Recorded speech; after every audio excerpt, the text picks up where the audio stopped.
Good evening, everyone. It looks like the entrance of attendees to the webinar has started slowing down, so I'm going to go ahead and get started. Welcome to Environmental Justice for Birds and People. We're going to be having an interesting conversation this evening about equity, diversity, inclusion, and justice in the conservation world. Just really quickly, I know that a lot of you have been on Zooms before, but just so you know, this webinar is being recorded, so folks can view it later. We've already actually had a couple people ask for the recording, and we cannot see or hear you attendees at all. So you can only see and hear us. And if you go to the, usually it's on the bottom, but sometimes it's on the top of your screen, you'll have a couple of controls. You should have a chat function and a Q&A function. And so if you're having any technical difficulties or just kind of want to make a comment, go ahead and use chat and we'll get that.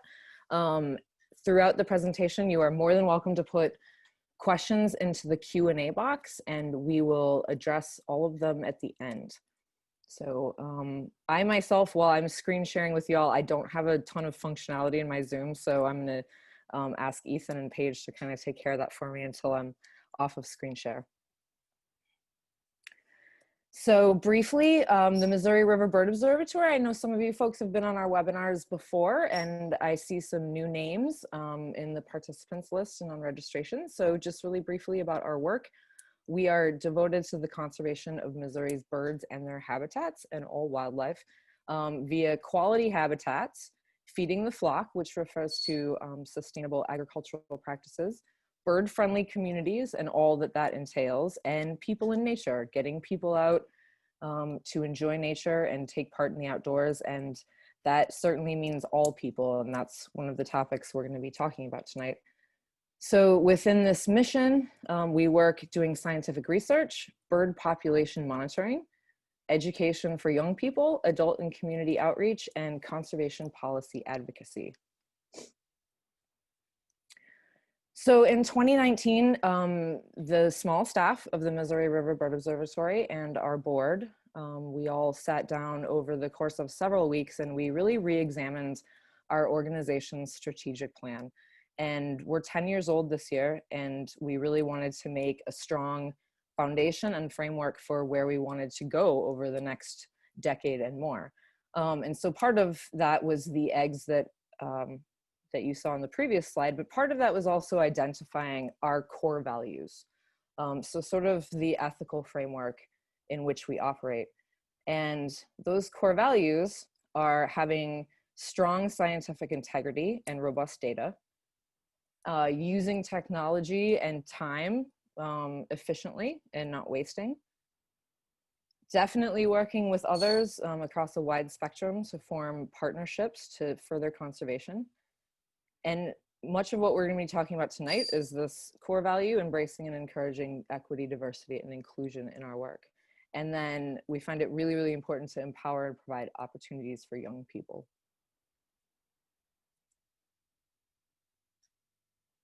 So what is EDI&J, or equity, diversity, inclusion, and justice? So just a few definitions, because they're sort of abstract concepts. So equity is when all people have equal access to opportunities. And this can be more of an activity situation, or it can literally be the typical use of the word equity in a financial sense. Diversity refers to people.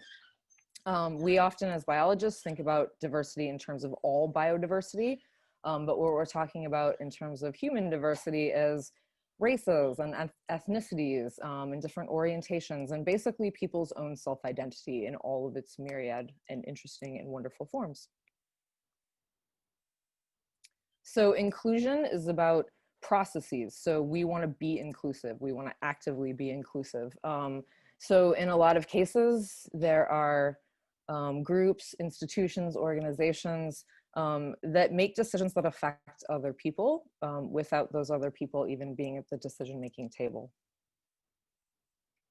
And then justice, of course, is an ethical concept regarding behavior that is fair and equal and balanced for all involved. So why EDI&J? And that is essentially the reason for this webinar that we're presenting tonight. We've had a lot of questions about why we as a essentially wildlife and habitat conservation organization are concerned with the more social justice and human dimension issues that are going on in the world and have been going on in the world forever, pretty much. And so hopefully between Ethan and Paige and I this evening, we're gonna answer that question for you about why we as the Missouri River Bird Observatory are not just concerned about this issue, but think it is critical to address and work within with others. So these are a couple of draft logos that Paige made for us, and I thought they were really cool, so I wanted to share them.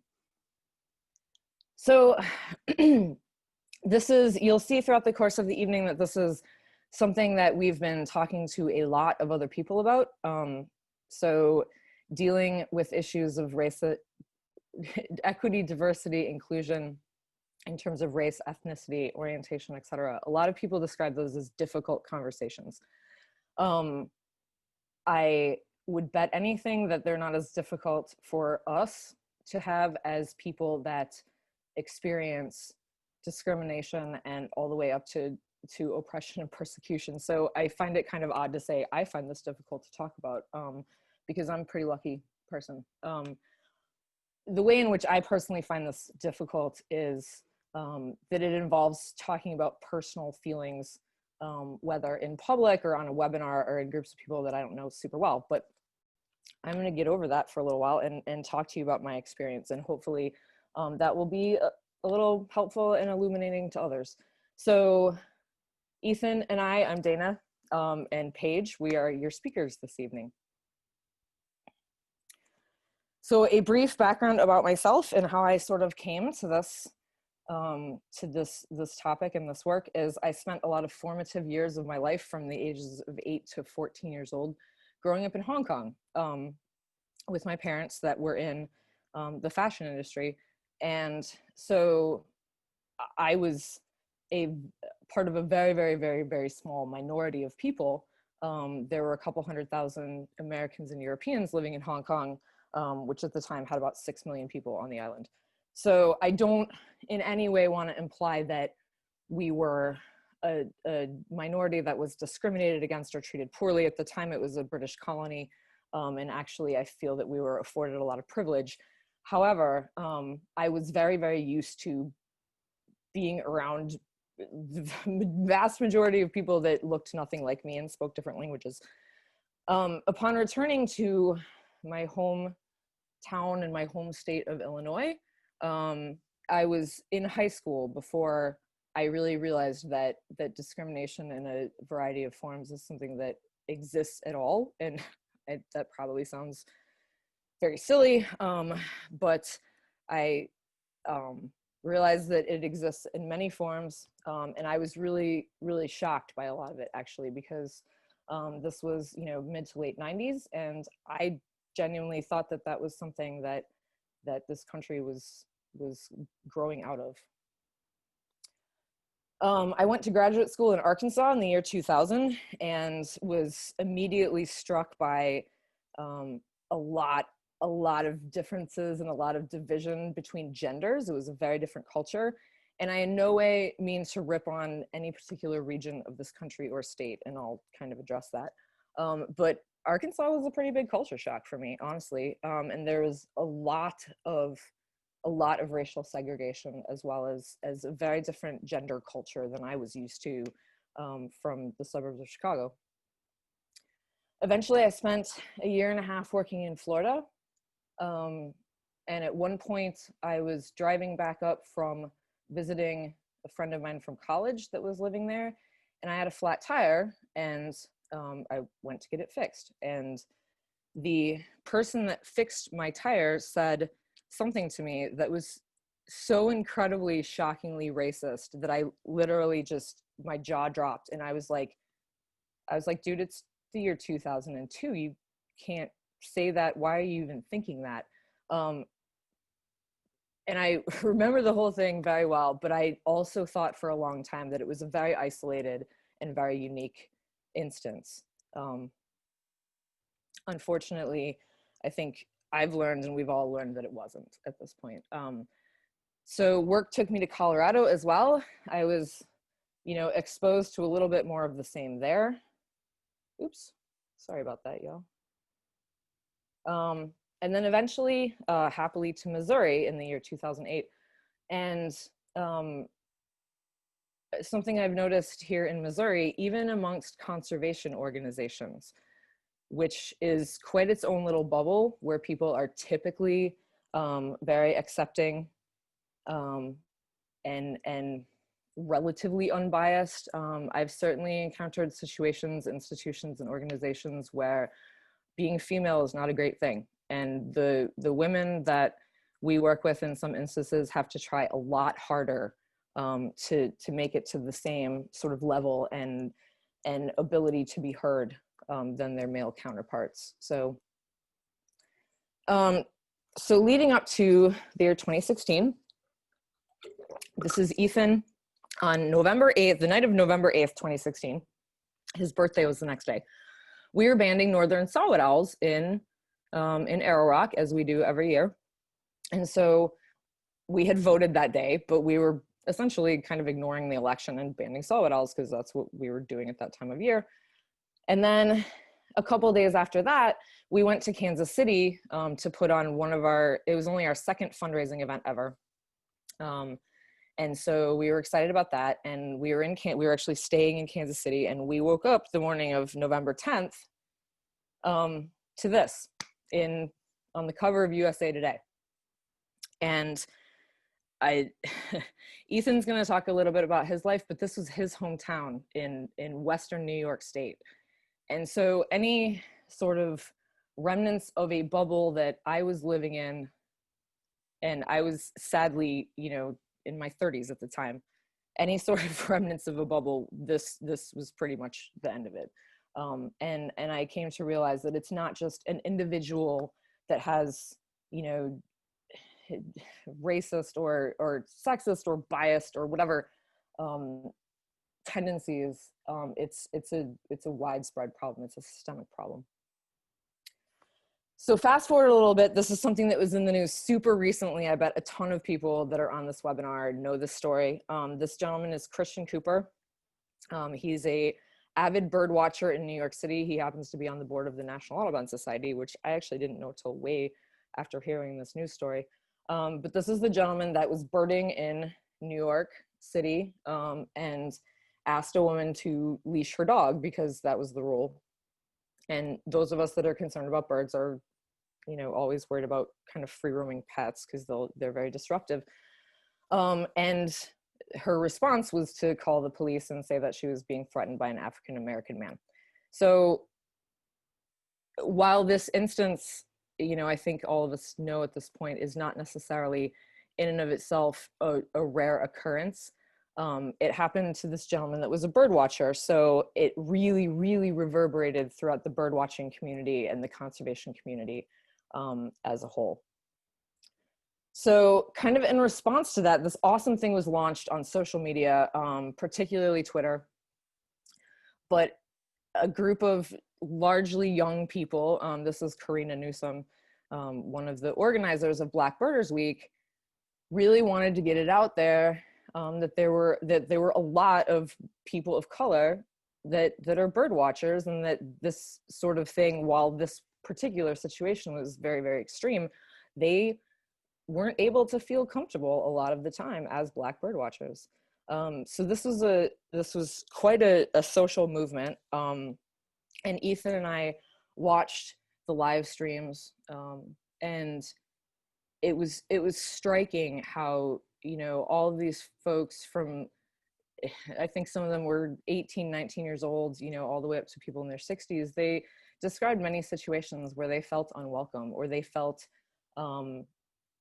they would be bird watching and they would be followed around by police officers, things that never happen to us white folks when we are birding. And so it was really very eye-opening. But wonderful, wonderful, wonderful presenters, wonderful biologists. And this actually sort of spawned a larger social media movement. So Black botanists and marine scientists and others, just really sort of putting their voices out there and saying, hey, we're in the scientific field too, and we're in the wildlife recreation group as well. So we're going to put this on a link in the chat later. The three of us saw a wonderful webinar last week by Virginia Tech, and it's a social science study about ethno-racial diversity in wildlife viewing. And honestly, as a conservationist and as someone that has worked for wildlife conservation and recreation for 20 years, this myth is definitely a thing in our field. Minorities are not as interested in wildlife viewing. I've heard that stated in various ways on many occasions. And that's just not, it's just not true. It's just not true. So here's just a few of, like, this is the last week or 10 days, different minority groups, quote unquote, saying, hey, we're wildlife watchers, we're involved in the sciences. And it's really wonderful to see this movement going on, and to be able to speak with diverse people that are in the same, conservation, wildlife loving science field that we are. So unfortunately, there was a little bit of backlash to this, and I know that this looks, I'm aware that this looks fake, but this is a real thing. This is a real Facebook page. And so in response to Black Birders Week, a group of folks got together and said, no, we really don't want Black people in the bird watching world with us. It's for us. And so they have this, you have to apply for membership, and it's a closed group. And you can see, 93 members at the time the screenshot was taken. So it's small, but still, for that to be the backlash to a celebration of Black people, people of color in birding, I find it ridiculous. So a little bit more from Dr. Rudder at Virginia Tech. So this is a poll done for a paper published in 2018. And who is very or extremely concerned about the environment and conservation issues. And this is how this shook out. But again, all of the groups believe that non-white people cared less about the environment. So another myth that the conservation community at large, I would argue, has been working under for at least my tenure.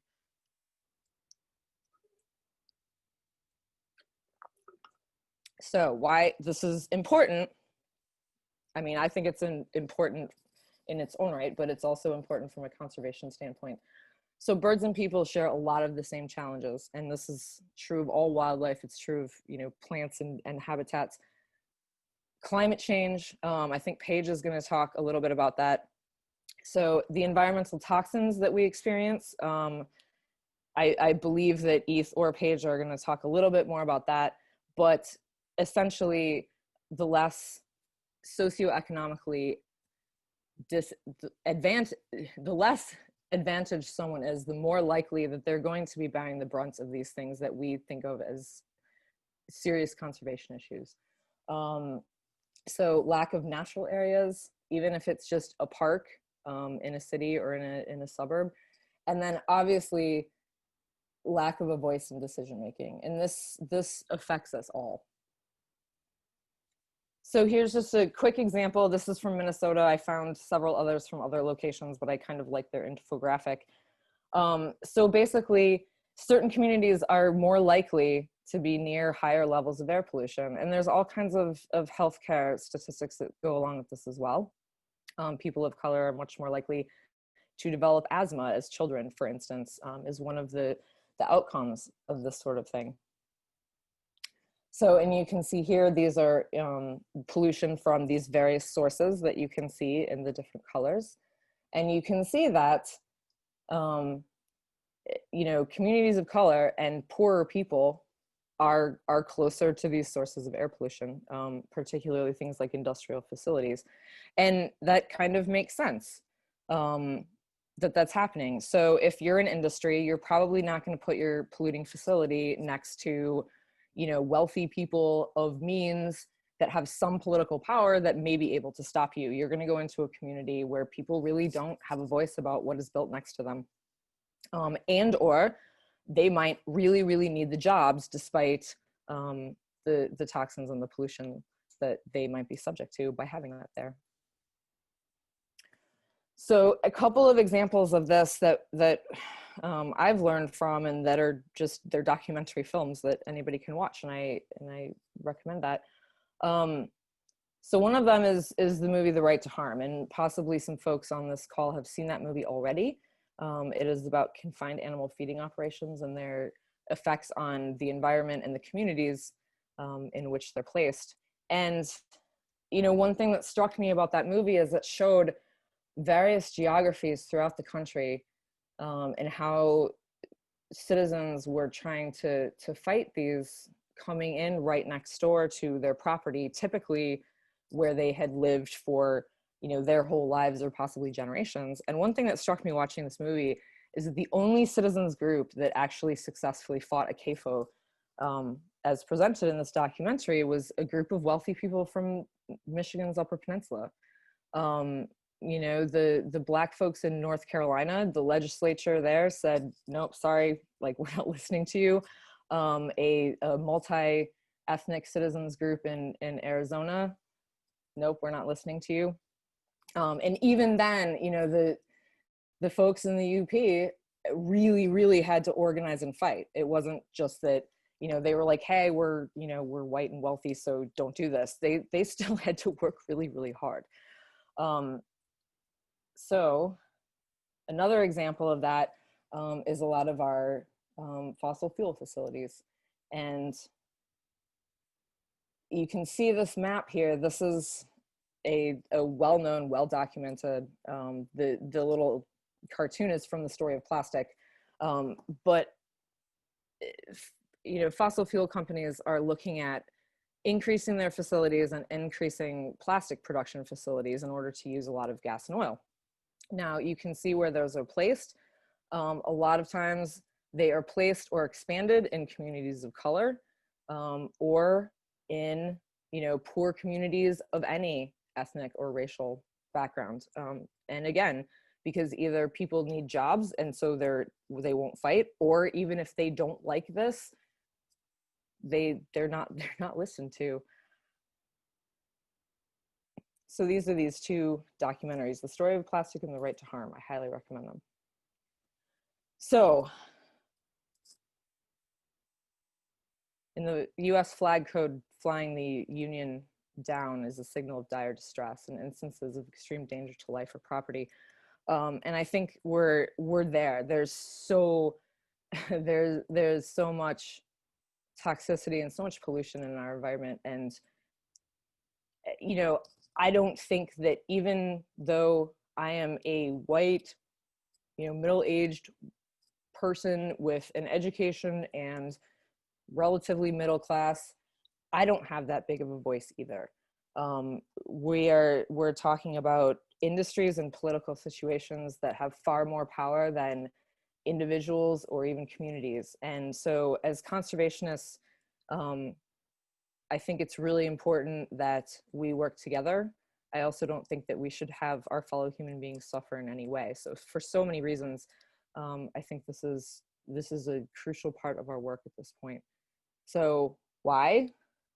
First of all people are welcome in nature. There's no reason that someone should be unwelcome in nature based on their background. So our conservation is going to take everyone at this point. There's, as I'm sure all of you know, there's a lot of wealth inequity in the United States and around the world right now. And so there's a few people with a lot, and then there's the rest of us, you know, fighting over these natural resources and their conservation. And we all need to work together, because it's going to take all of us, particularly in terms of climate change. So I think that Paige particularly is going to get into this a little bit more, but the conservation issues that we face really unfairly impact certain communities more than others.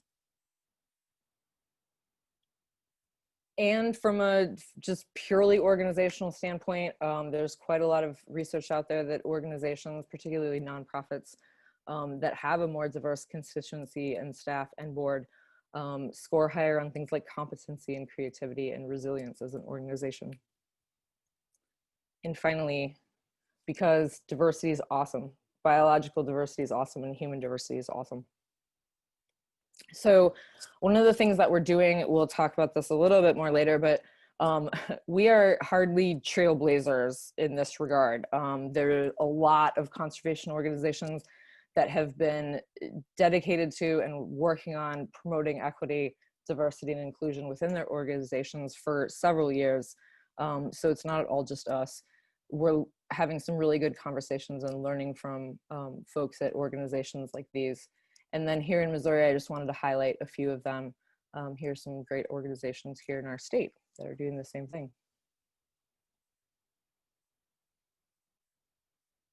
And now I believe it is the turn of Ethan. So I was very similar to Dana. You know, I grew up kind of in a bubble, not knowing what was going on. But that's me when I was a little guy, a little scout back in the day.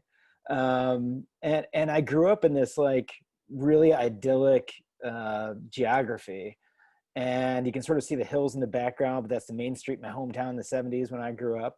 And I had this outdoor life, and I was in the woods all the time and in the field and stream, and there was so much like biological diversity, but I was starved for human diversity. And I didn't really realize that. I was just ignorant of that. I was ignorant of my growing up with that privilege. Even though I didn't grow up wealthy, I still was, you know, much more comfortable than a lot of people are. And I had no idea about all the oppression that was going on. And even through my years in the military, serving with a lot of colleagues that were non-white colleagues, it wasn't a thing that I thought of. And now I think back and I'm like, I bet they were thinking about it all the time, you know. But I became more knowledgeable about it. And I became more knowledgeable about the environment, but more knowledgeable about the environment earlier, I guess.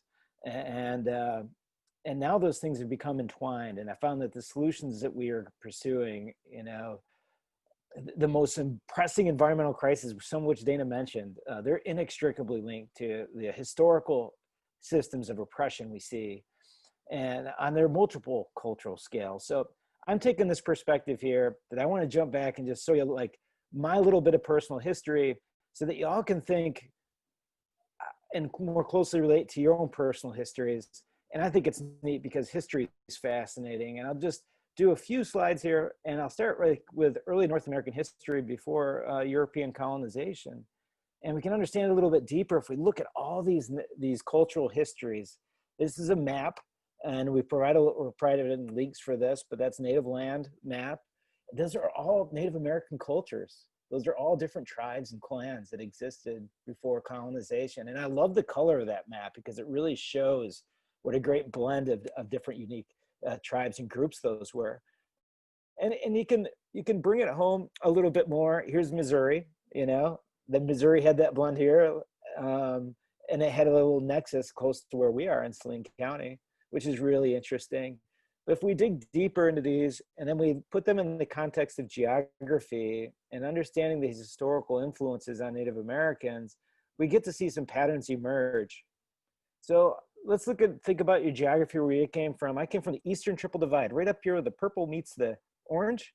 That's the Eastern Triple Divide. That's the top of all the watersheds of the East.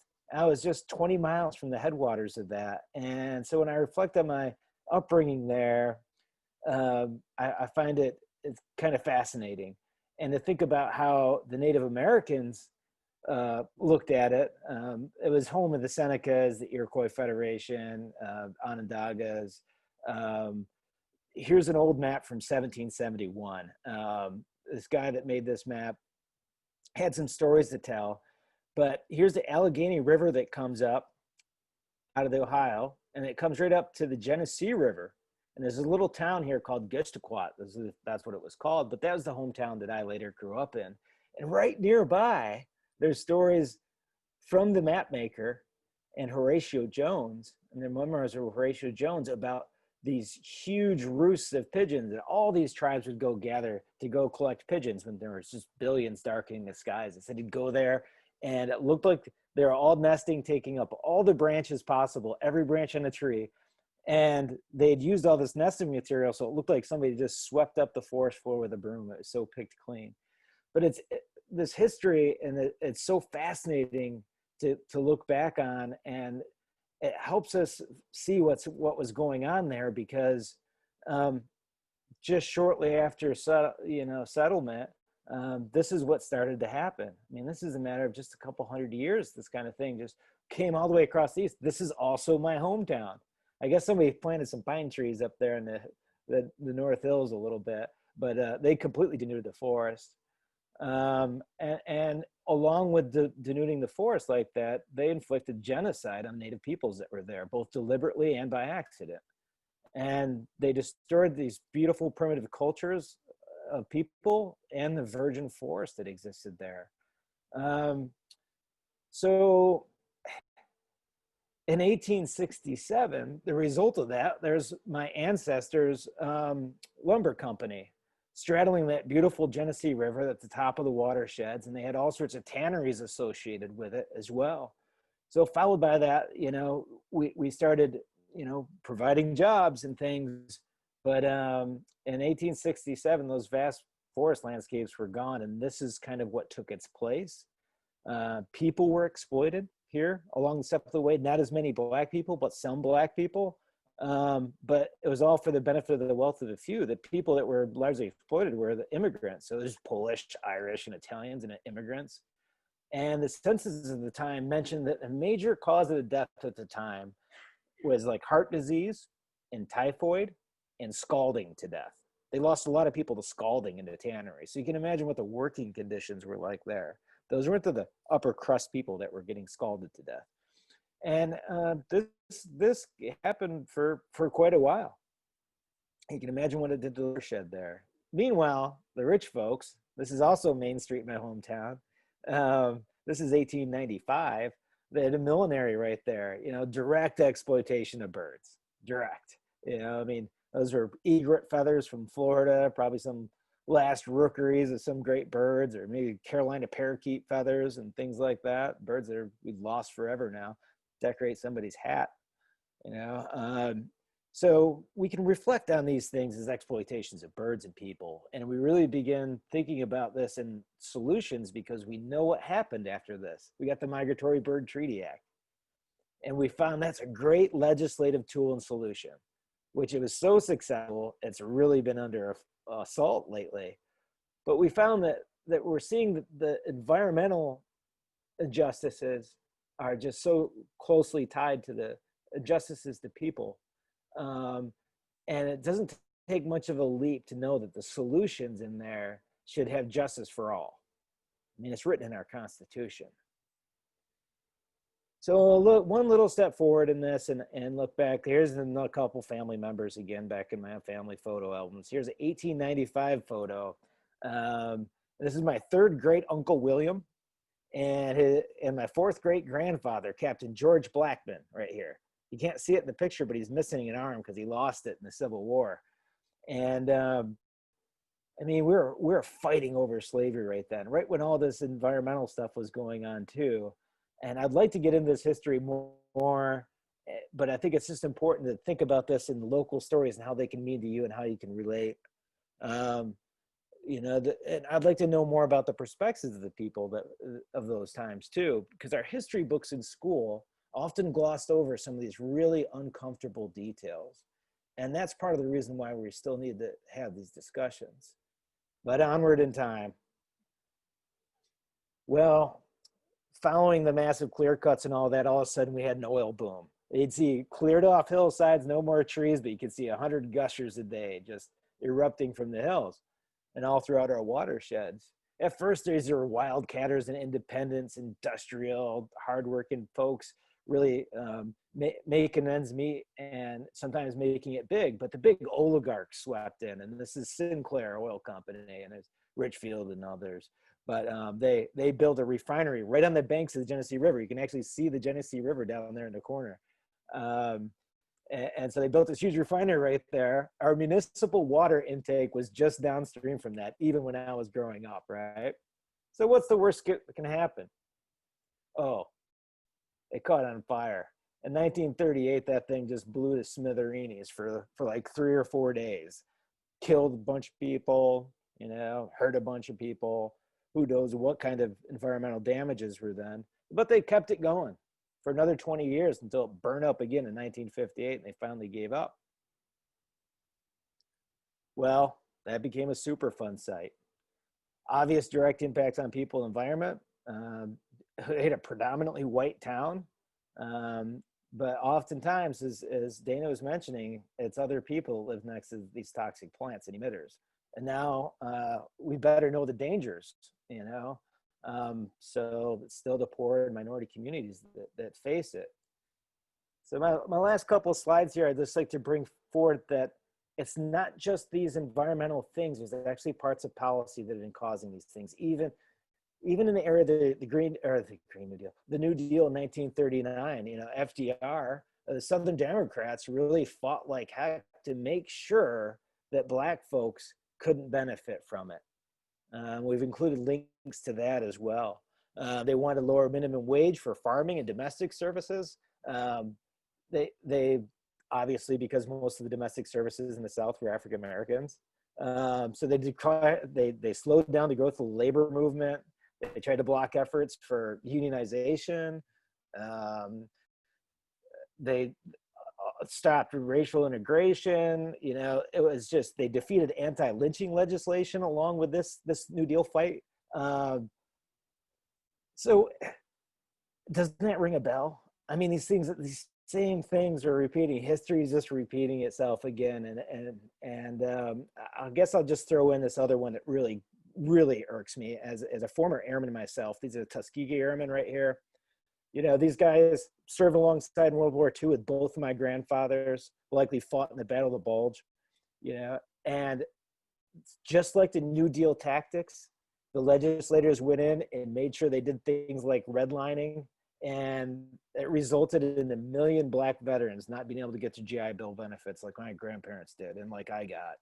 You know, and they served our country. So, so I guess we can all think about how, you know, we benefited or didn't benefit, and how there may be some solutions to these problems that we created.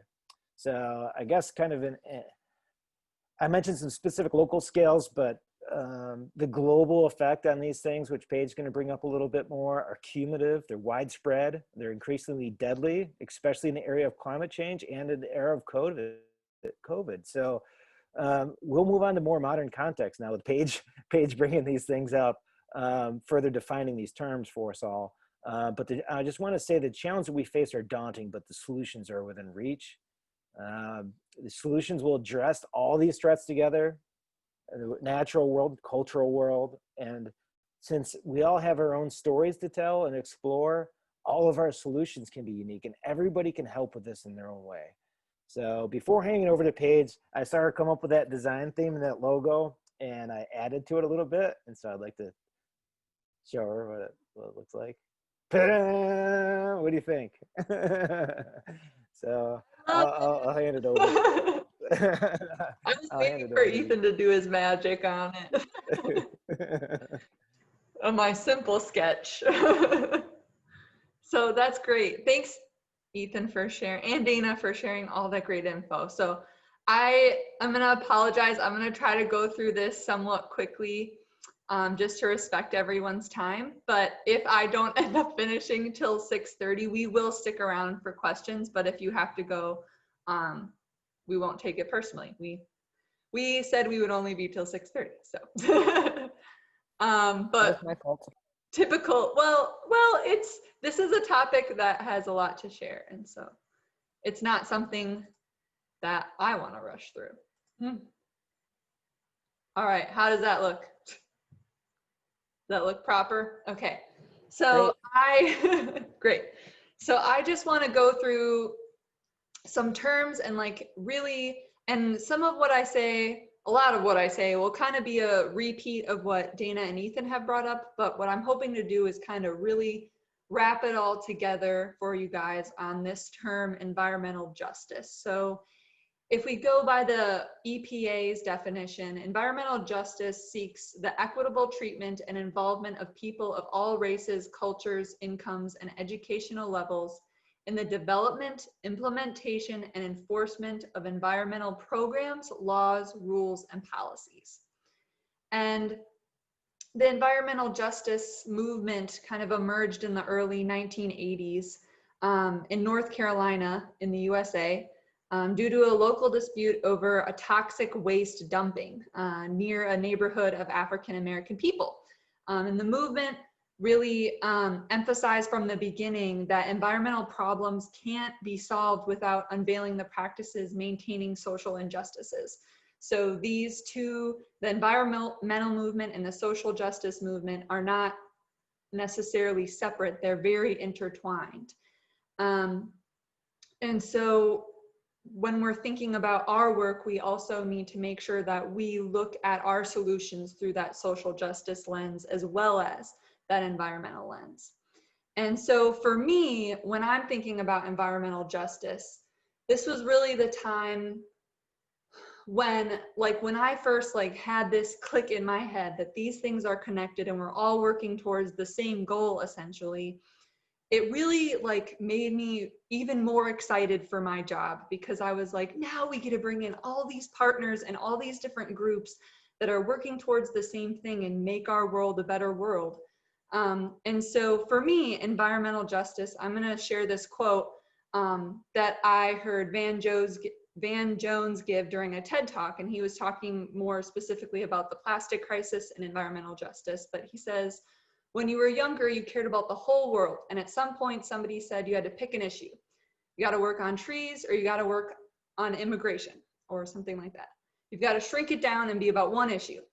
And really what they were fundamentally telling you was, are you going to hug a tree, or are you going to hug a child? Pick.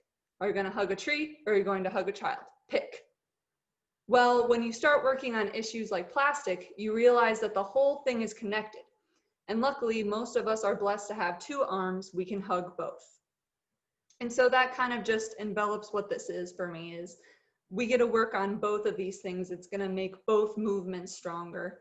And I did feel as a child that I had to choose one or the other. And I remember struggling with that a little bit, because I wanted to work on both. And so it's like, oh, finally, I can.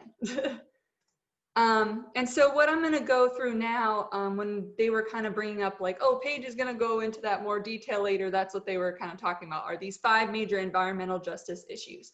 And I took these mainly from this article cited below, but also kind of combined things from other statistics and other research that I came across. So number 1, environmental justice problem, and you heard Dana talk about this and Ethan talk about this because it's a big one, which is air pollution. So communities of color have higher exposure rates to air pollution than their white non-Hispanic counterparts. A case study of the Bronx, New York found that individuals who live close to noxious industrial facilities and waste sites were 66% more likely to be hospitalized for asthma. And significantly, these same individuals were 13% more likely to be people of color. COVID-19 death rates in the US are 8% higher in counties with higher than average fine particle air pollution. So you can, even now in this current environment, we are seeing this disproportionate toll that it's taking on these communities. And so, and according to the New England Journal of Medicine, overall African Americans are 3 times as likely to die from particle air pollution as the overall population. That statistic really, it's outrageous. And the percentage of US African American children suffering from asthma is nearly twice that of white children, and their death rate from asthma is 10 times higher. So not only are they getting asthma more frequently, but it's worse. Because of this environmental exposure. Another issue is the location of these toxic waste and industrial sites. So both Dana and Ethan kind of talked on this. So Landfills, hazardous waste sites, and other industrial facilities, including in right to harm, those confined animal feeding operations, are most often located in communities of color or low-income communities. And so a report titled Toxic Waste and Race at 20 reviewed data collected over a 20-year time period and found that more than half of the people who live within 1.86 miles, so less than 2 miles, of toxic waste facilities in the United States are people of color. And that's no coincidence, as Ethan kind of touched on. And 3 out of 5 African Americans live in communities with uncontrolled toxic waste sites.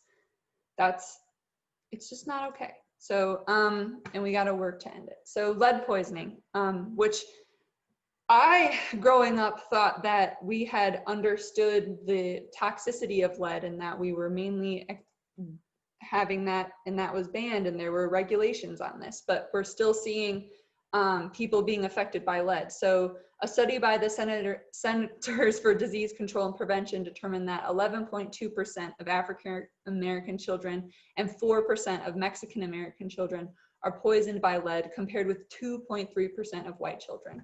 So even this 2.3% of white children is not okay, but we see a huge disproportionate impact on these communities of color.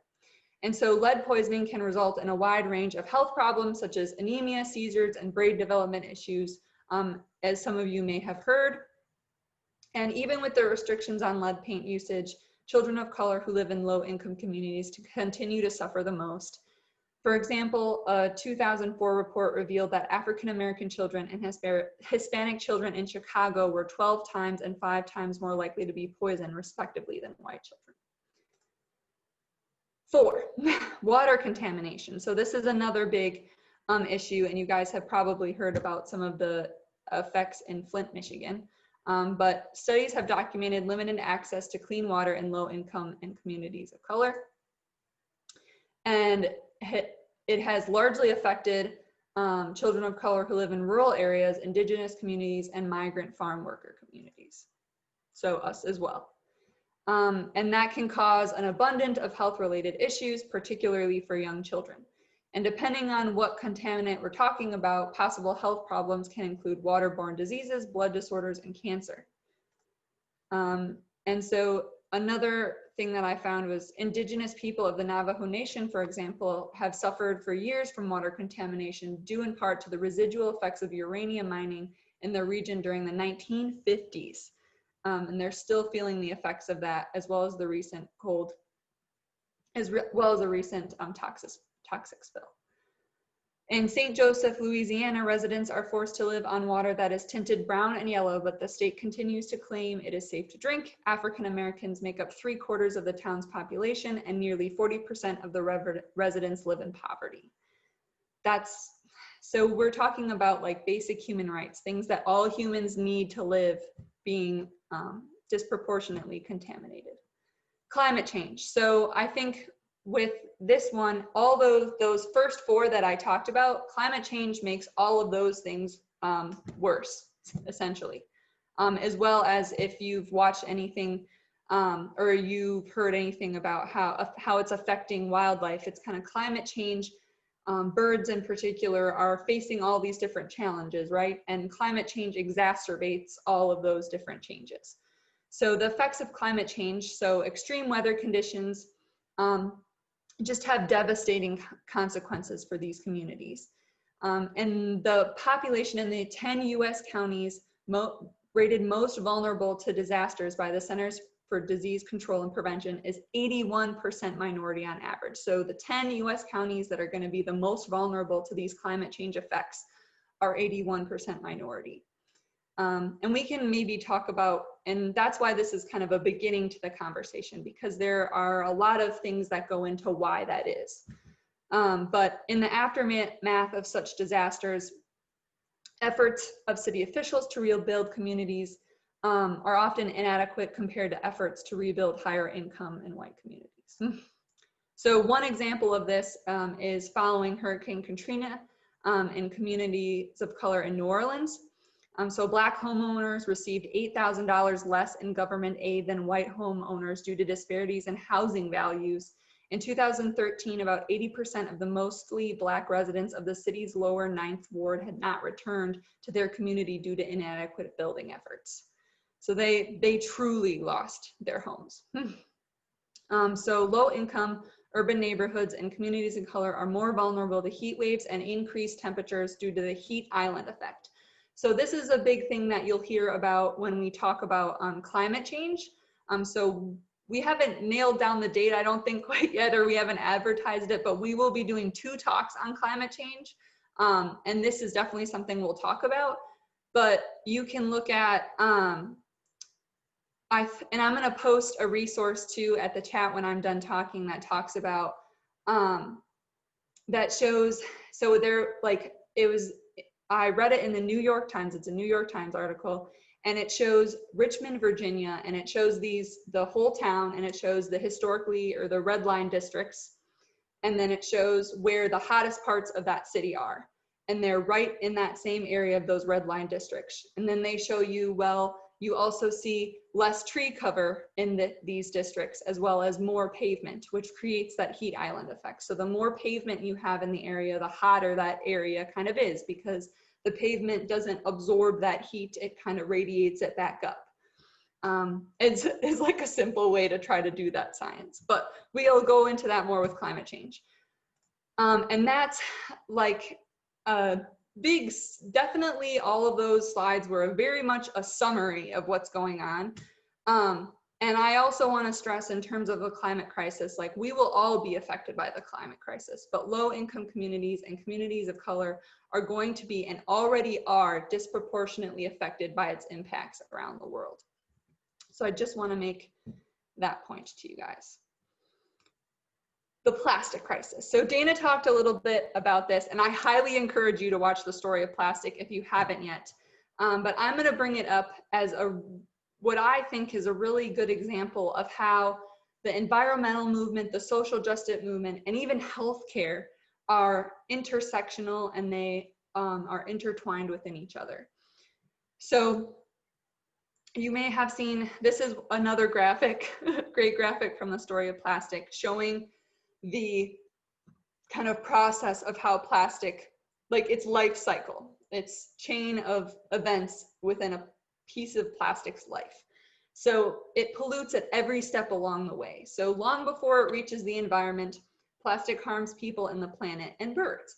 And our plastic like obsession and the increased production of plastic has serious consequences. So it begins at fossil fuels.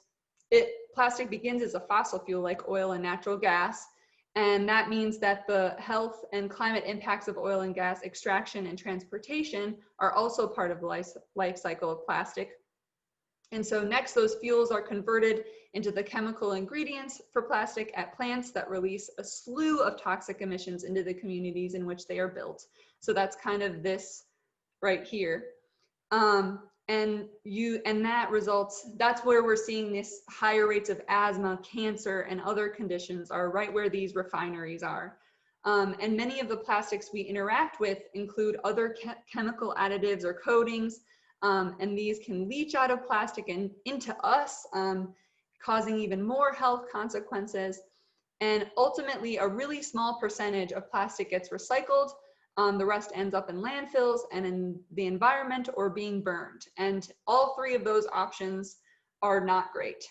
The incineration, and really when you see the story of plastic, that's really affecting these kids. And they're saying like they have smoker's lungs at the, like if you were to smoke your entire life, they have that when they're like 10 years old or something. I shouldn't even be spewing these statistics because I don't know, I don't have the exact numbers for you, but it's just not great. And so even though we mostly may see this affecting birds here at the end when we're talking about plastic pollution, it's really the best way. It really threatens the whole biodiversity and the whole ecosystem from the top of the food chain all the way down. So even though we may see it mostly at the end, the best way to resolve this plastic crisis is to look further up the chain all the way at the beginning, and really by doing that, we're protecting a lot more. And so environmental and social threats such as climate change, loss of biodiversity, water shortages, growing economic disparity between rich and poor affect all segments of society. So to address these problems, we need everyone at the table. And Dana kind of mentioned this too, and so did Ethan. And that means bringing together all segments of society that traditionally maybe have not been included in the mainstream environmental movement. So African Americans, Indigenous peoples, Latinx Americans, Hispanic Americans, religious organizations, different socioeconomic classes, and so on and so on. Everybody needs to be there so that we can make sure that our solutions work for everyone. And so, in short, we need equity, diversity, and inclusion to conserve birds.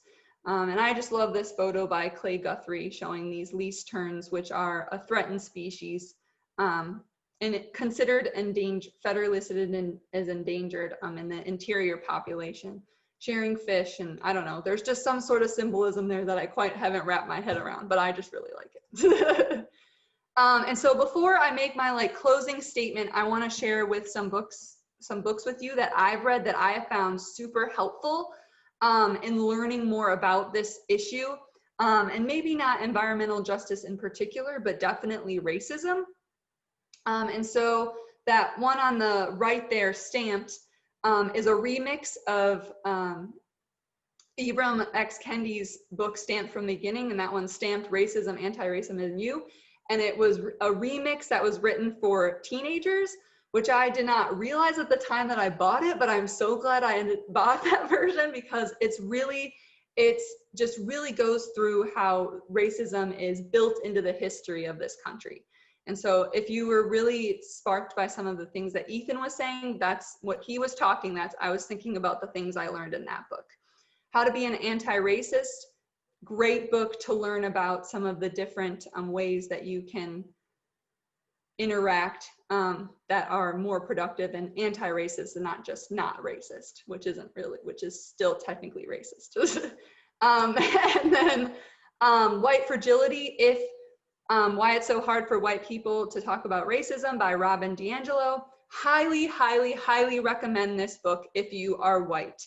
I am currently in the middle of it, and it is very productive and thoughtful way for me to examine my own whiteness. And so if you are, everyone should read it, but particularly if you are white, I think that is something that you should do. And all of these books at the back of them have even more resources for you to explore this topic even further. So some books that I highly recommend. So I like this quote. So diversity is about strengthening the movement we are dedicated to by making it resilient and capable of adapting regardless of what we face in the future. So every biologist knows that diversity makes us stronger. And that applies to both biodiversity and to people. And so we believe as MRBO in the necessity of these difficult dialogues like Dana was saying, and we want to open the conversation. And our thoughts about how to create a more diverse culture within our organization and the conservation movement as a whole will continuously evolve. And the goal of this webinar is to just open the discussion and create safe spaces within our community and our organization and think collectively about constructive next steps for us to take. And so we are profoundly aware that dialogue alone is not enough. It's not anywhere close to being enough. But we also want to share, which is why we also want to share some steps that we have taken and are taken and will take to improve our organization. And so we're going to do that now. But I think I'm going to take a few minutes to add in some links to some of the resources that I talked about. But thank you guys for listening. And I went a minute over, but we can talk a little bit more now too. And if you have to go, we understand, but if you can stick around, that would be really great as well. And we'll have the recording up. So if you can always go to the end and watch the part that you missed. Thanks, Paige. I think it was largely my fault that we went a little bit over.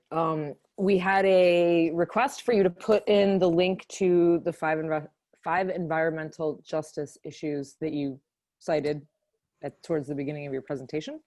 Will do. All right. And I put in the links to things that I mentioned: the native lands map, the GI Bill kind of fiasco and the New Deal and racism. And I put in the Virginia Tech webinar that we watched last week. I highly recommend that. An article from the New York Times, excuse me. As you can tell, we're pretty passionate about the plastic issue, so I could flood the link, the chat with a bunch of links. But that was just a recent one regarding trade deals in plastics and how the fossil fuel industry's answer to the increase in popularity of, you know, green energy and people saying we really need to get off of fossil fuels. Their answer is to sell more plastic to us and to countries around the world.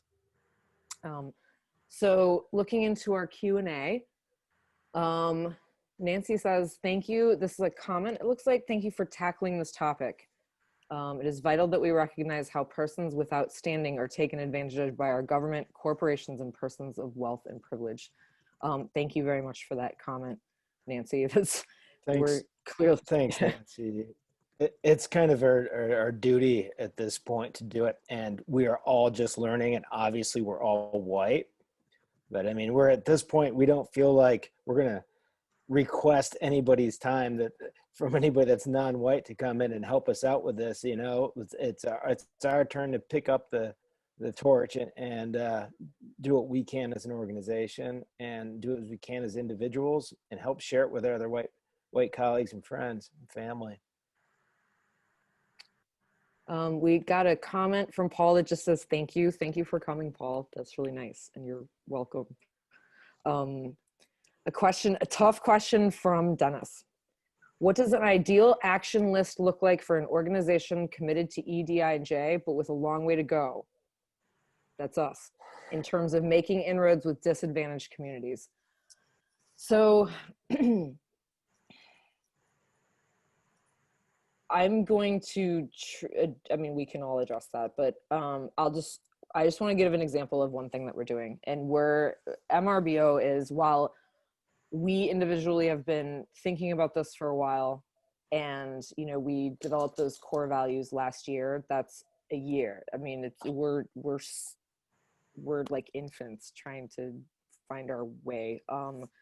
And as Ethan said, not put burden on other people that, you know, that we want to help and that we want to ally with, not be like, hey, you guys have to teach us everything. So, but an example is we're working with an organization called Environment for the Americas, and they have a decade-long program of placing Hispanic and Latinx biologists, young biologists, aspiring biologists, into internship and employment positions. And so my understanding is that it actually started off as kids would come up from Central America and Northern South America, but now that it's sort of morphed into where it is Hispanic and Latinx kids from the United States that do internships. So we're working with them.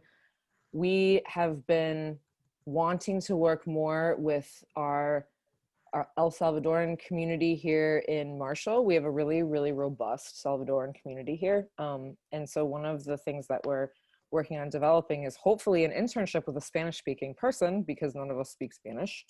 Well, anyway, and really start, you know, just simply doing things like offering, you know, nature walks and bird walks and just fun sort of outdoor activities for kids and families in the Spanish language, though.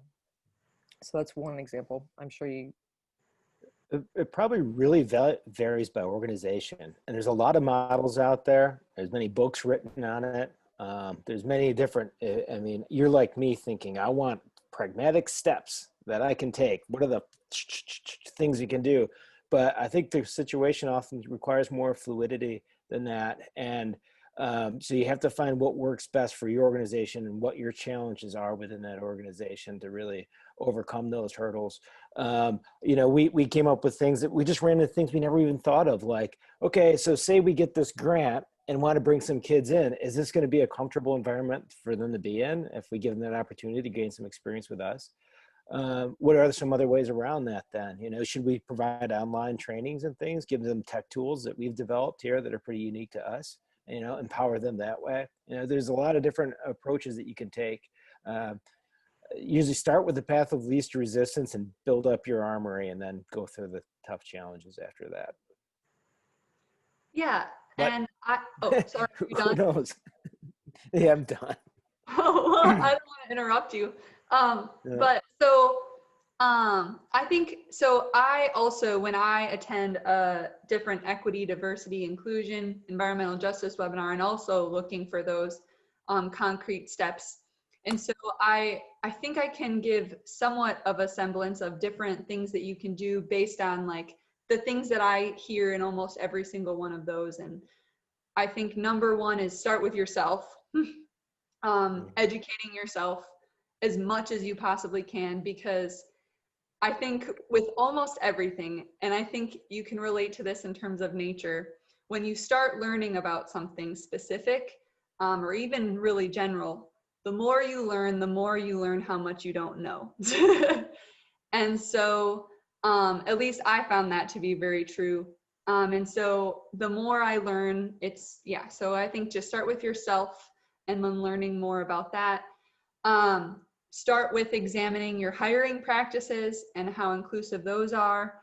And so where are you posting your jobs? Where are you looking, how accessible is that to a wide group of people? And different things like that. And then looking at within your own organization, like your board, your staff, and that's something clearly we need to work on too, and we're working towards that. And so like start as close to yourself as you can and then expand outward with trying to make your things more inclusive. And I think a big thing that I hear over and over and over again is developing relationships and taking it slowly. It's not going to happen overnight.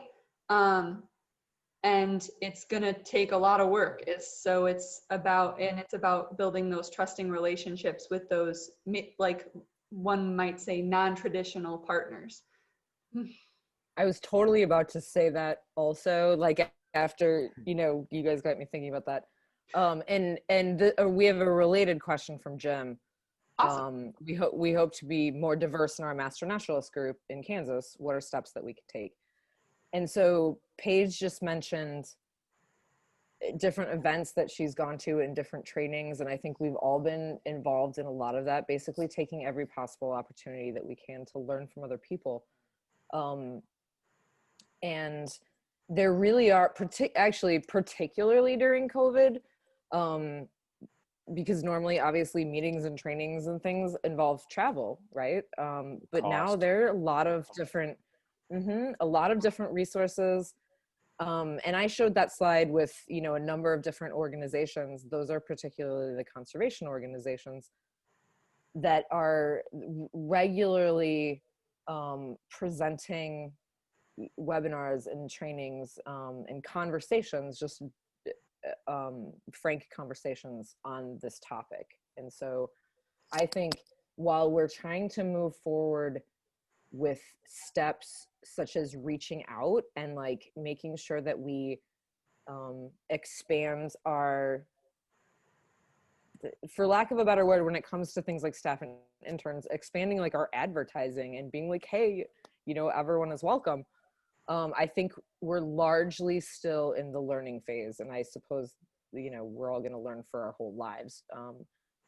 But our organization, I don't think is far enough along to be like, hey, we did this, this, and this, and this is what worked.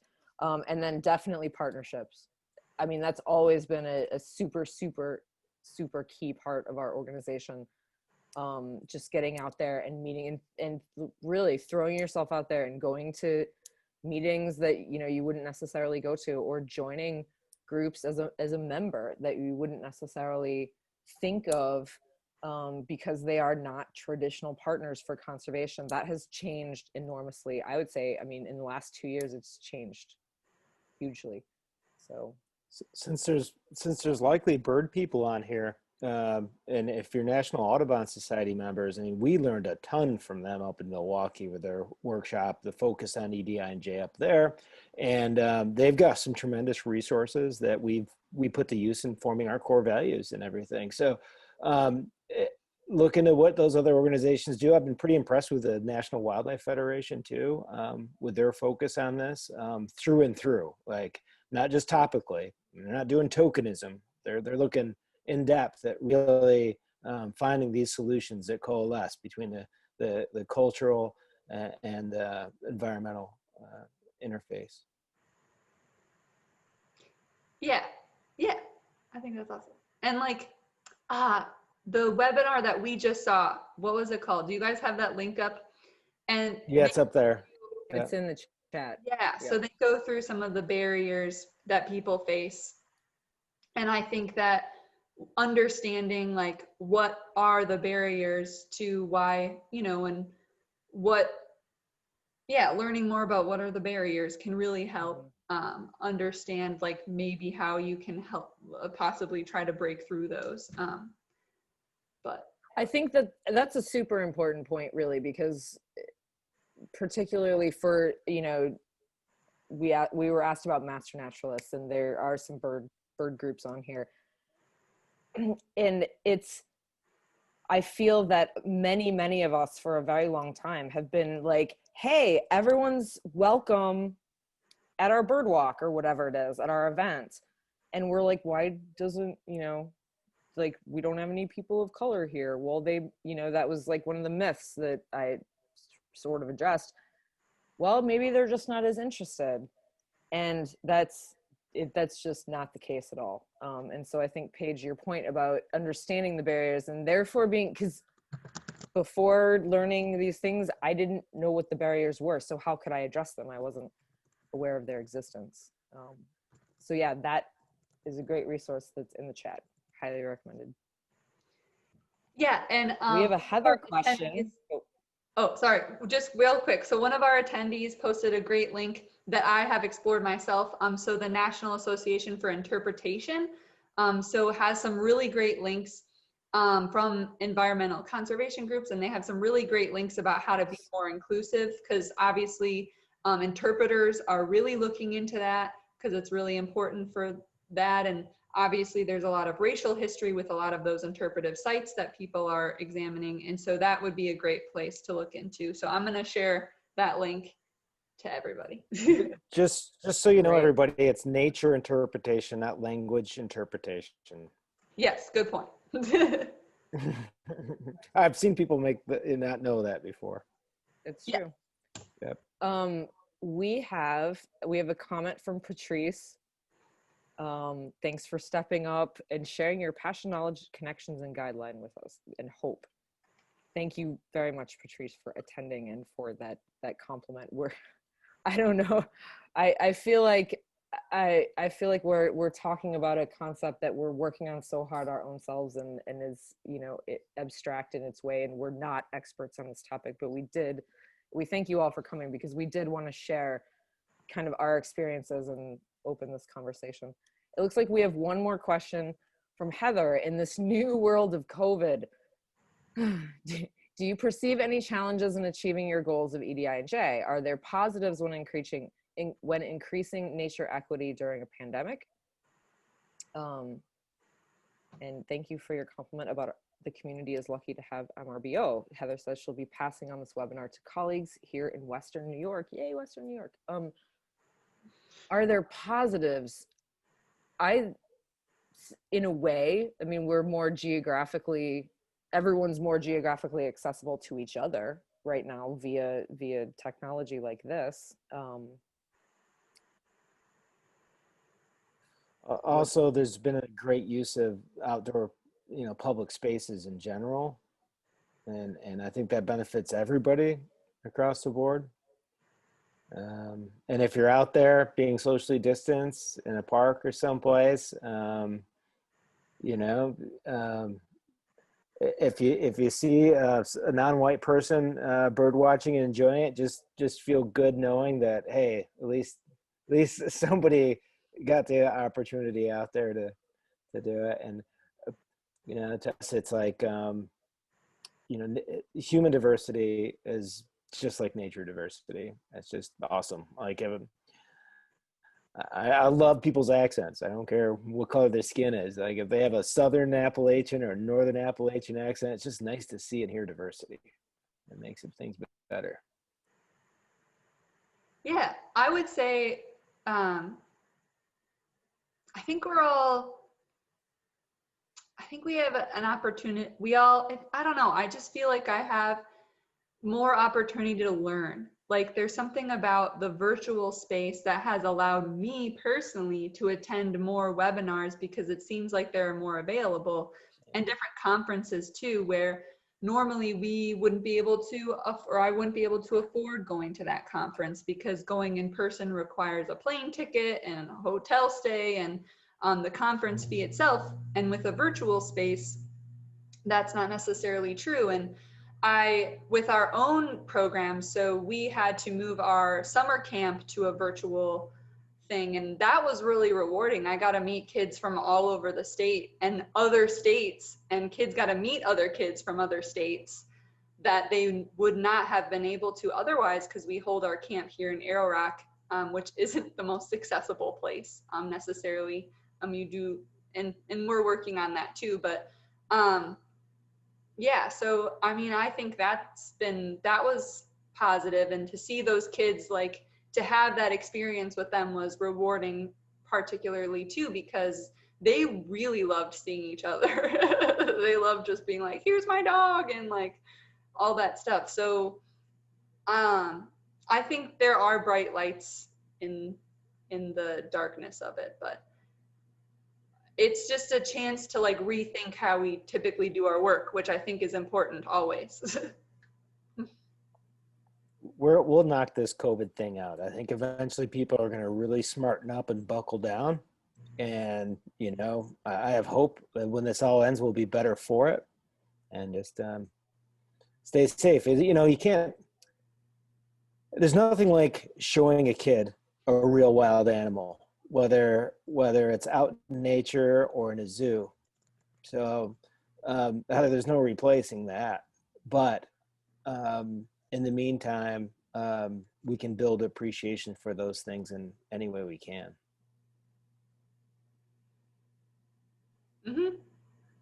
So we have, it looks like, one last comment, and I'll read the last of it. My hope is that we can all work for the common good of all life. And thank you, Margie. That's definitely the plan. So we should probably end on that. Yeah, that's a good note. Thanks to everyone that stuck around. Thanks for bearing with us. We talk about birds, and we've got collectively, like, I don't know what, 50 or 60 years experience combined. We're new to this, and we really appreciate you all hanging in with us. Yes. And thank you, everyone. Thank you for watching our contract to do more work. That's great. Hold us accountable. Exactly. Bye, everybody. Okay. Good night, everybody. Thank you. Bye.